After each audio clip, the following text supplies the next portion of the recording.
રાજકોટ શહેરના DCB police station ખાતે રાષ્ટ્રીય ધોરીમાર્ગોના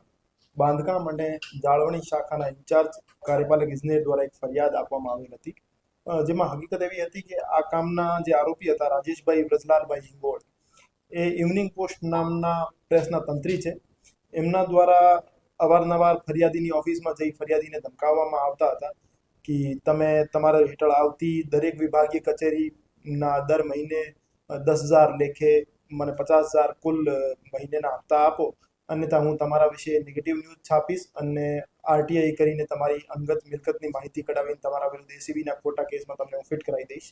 આ રીતની ધમકીઓ આપતા હતા. તો આ બાબતે માનનીય સીપી સર અને માનનીય એડિશનલ સીપી સરના માર્ગદર્શન હેઠળ રાજકોટ ડીસીબીની ટીમ દ્વારા બીએનએસની કલમ 308(6) અને બીએનએસની કલમ 221 મુજબ એક ગુનો દાખલ કરી જે આરોપી રાજેશભાઈ વ્રજલાલભાઈ હિંગોળ છે એમને અટક કરવામાં આવેલ છે અને એમના વિરુદ્ધ કાયદેસરની કાર્યવાહી હાથ ધરવામાં આવેલ છે.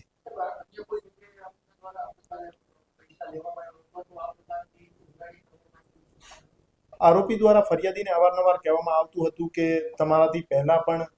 જે સાહેબ હતા એ સાહેબો દ્વારા મને આ રીતે પૈસા આપવામાં આવતા હતા, પણ અમે વેરીફાઈ ઇન્વેસ્ટિગેશન દરમિયાન કરીશું કે ભાઈ આ રીતે કેટલા માણસોને બ્લેકમેલ કરે છે. મારી જાહેર જનતાને અપીલ છે કે આરટીઆઈના નામે અથવા કોઈ પણ પ્રેસ મીડિયાના નામે આપની પાસેથી ખંડણી માંગે અથવા પૈસાની ગેરકાયદેસર માંગણી કરે તો આપ રાજકોટ શહેર પોલીસનો બેઝિક સંપર્ક કરો, એમના વિરુદ્ધ કાર્યવાહી કરીશું. સાહેબ, જે અધિકારીઓ પૈસા આપતા હતા તેની વાત કરી છે, તેની સામે પણ આપણે તપાસ કરીશું કે આ રીતે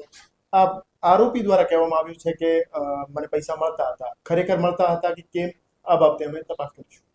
બધું કોઈ ડિપાર્ટમેન્ટ દ્વારા બહુમાળી વિભાગ અન્ય વિભાગ દ્વારા હજુ સુધી અમને એક જ ડિપાર્ટમેન્ટ દ્વારા ફરિયાદ મળી છે અને ભવિષ્યમાં આ નામના આરોપી દ્વારા કોઈ પણ માણસથી પૈસાની ઉઘરાણી કરવામાં આવેલ હોય તો અમારો સંપર્ક